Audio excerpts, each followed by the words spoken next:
Let's begin with the question of essential human morality. Question to RMPs. Sir, what is your opinion on the essential morality of man? Is humanity essentially good or evil? For inviting me to talk about this very potent and disputeful subject of morality. Let me address this serious point. As you know, humanity is still recovering from the great fall as written in Genesis of the Old Testament of the Bible. Had Eve not offered the apple of knowledge to Adam, we would be living our heaven on earth. But that one act has set humanity back millenniums. And because of this powerful truth, Adam and Eve were subdued by the dark side. Satan and the serpent that led Eve to the tree of knowledge. Man thus is essentially evil, and we are a desire-oriented species, always wanting more.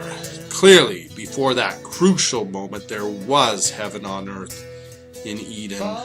It has only been because of our own narcissistic tendencies that have led us back into the dark ages of the modern world of these days.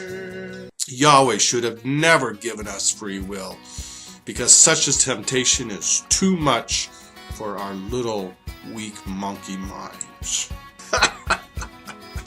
You really are thick, Mr. CEO of Shell Gas. Can you justify one of your brainwashed children attempting an assassination of a liberal congresswoman? That is not due to an evil innate spirit, but a weak-minded soul who has been misled by the media, confused and righteous. There is so much good in humanity.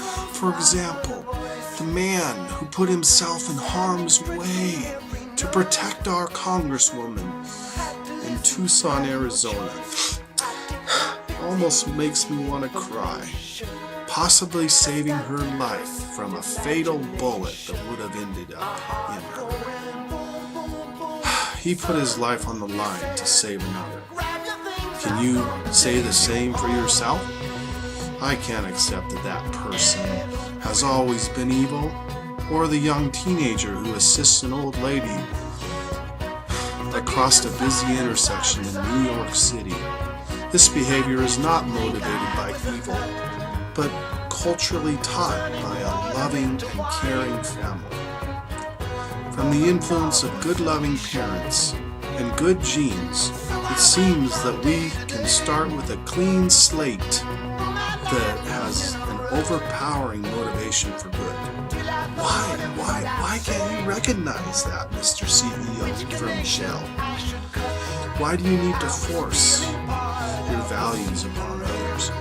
What motivates you to continue to fill your own pockets with gold at the expense of that brainwashed would-be assassin and the poor and the downtrodden, like me, who are only trying to live up to your impossible expectation to do the right thing? The variations between good and evil are so transparent that these boundaries often blend into a broad gray. As G.W. Bush said, if you're not with me, then you're my enemy. On that heavy motivation, he started an unnecessary war, costing human lives and trillions of dollars that we, the taxpayers, can't afford. The war in Iraq was justified. Saddam did have WMPs. Al-Qaeda was controlling the Iraqi government before our occupation. Iraqi civilians had been murdered and massacred. The previous Bush administration used detailed reports and analysis and found possible WMPs. You are wrong.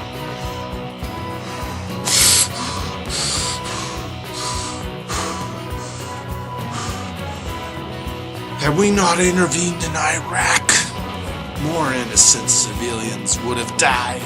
And who knows, there might not be anything left of the world after nuclear war. Had the Iraqi dictator Saddam Hussein still been in control of Iraq, he would have finished his work of nuclear WMPs and most likely launched them. And then today we would be living in a different world if we survived. The dark times are here. All the great religions are confirming this. We are clearly in the end times. Capitalism is the only remaining productive government in our world. I am sorry if we choose to keep the power where it belongs, in the hands of the rich, the ones who know how to use it. Our economy is strong because of capitalism, and this form of economy is what the American founders based our country on. We still rank as the most powerful country in the world. How pitiful you think you are when you say that the poor and the downtrodden need all this support. If we were to turn over that power to the poor and the downtrodden, we would hit an economic depression far greater than that of the 1930s. Man is evil and must be monitored. That is what the Tea Party will do in the upcoming months to help those who are unable to help themselves, who do not have the financial or moral know-how to make the correct decisions, returning our country back to what it was, laid forth 200 years ago, the country that was once strong. 200 years ago, our American founders formed a government, and you're trying to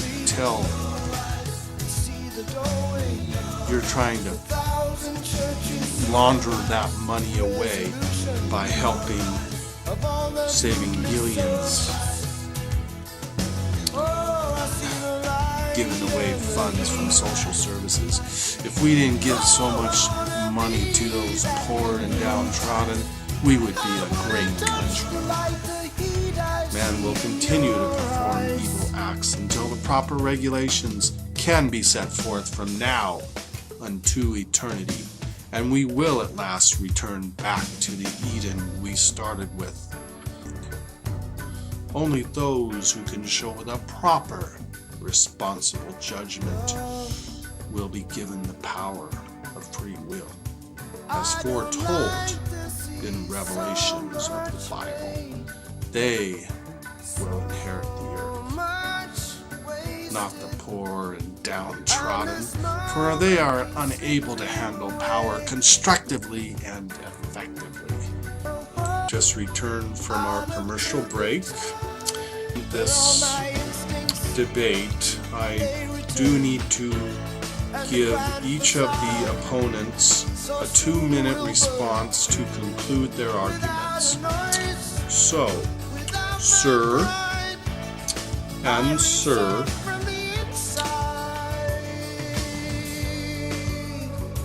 that is all the time we have, so please give us your closing statements, and please be mindful of the fact that they have to be over within approximately 2 minutes each.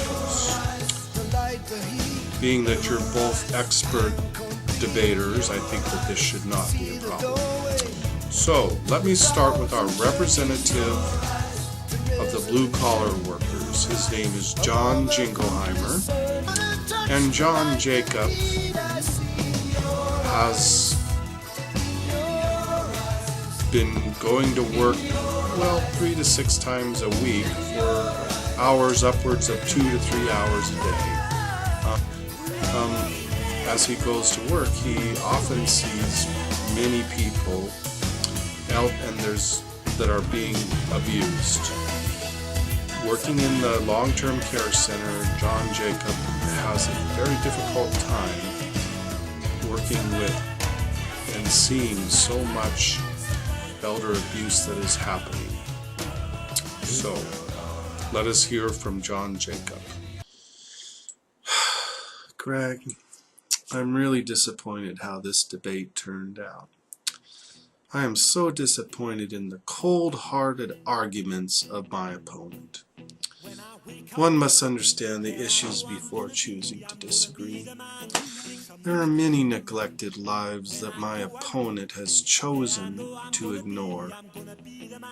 The millions who are out there out of work, starving on the streets, searching for a loaf of bread in the garbage cans of posh, elegant restaurants. He is so attached to his black and white argument that he has lost rational control of his emotions. One must develop a sense of perspective before one blatantly disagrees with the underlying truths held evident in our current world situation. I am so sorry that he and his followers continue to hold clearly to an unrealistic approach to our world's problems. It is sad, terribly sad, that this kind of ignorance still exists in our modern age. Man is essentially good, and has been for a millennia. It is the actions of such fundamentalists as expressed by my opponent that is holding the human species hostage to desires, which can potentially lead to our ultimate extinction. There are so many issues present on the table instead of just the loathsome addiction to money and power. But when a child is taught to hoard and consume mindlessly by such defective family values as have been expressed by my opponent, humanity will continue to deteriorate. Resources are scarce and limited, and we are beginning to see with the decreasing amount of our natural oil resources. With the money we spent to colonize Iraq, it's our country. It's a democracy, but it's pretty much a colonization. We could have abolished human hunger, much suffering, and possibly found a cure to AIDS. So, my CEO friend of Shell, I truly and deeply honor your input and offer my deepest blessings and condolences to you, my opponent, in the hope that you may find what is left of your lacking conscience, and may God bless the United States of America. Namaste.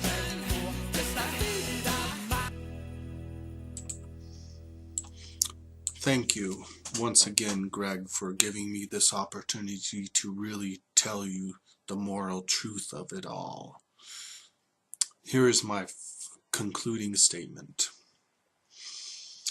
Thank you for stating your opinion clearly. But that is all. That is an opinion.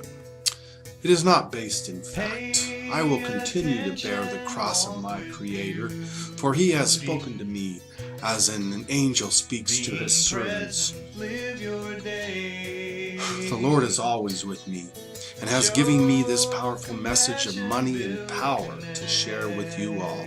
I received my PhD in economics with a minor in finance almost 40 years ago. 3 years prior to that, I received my MBA in capitalistic economics and a Bachelor's of Science in moral philosophy. I currently am the Chief Financial Officer of Shell Oil. Your theories and analysis have no factual base. My media consultants is the Chief Executive Assistant to Roger Murdoch, CEO and owner of Fox News.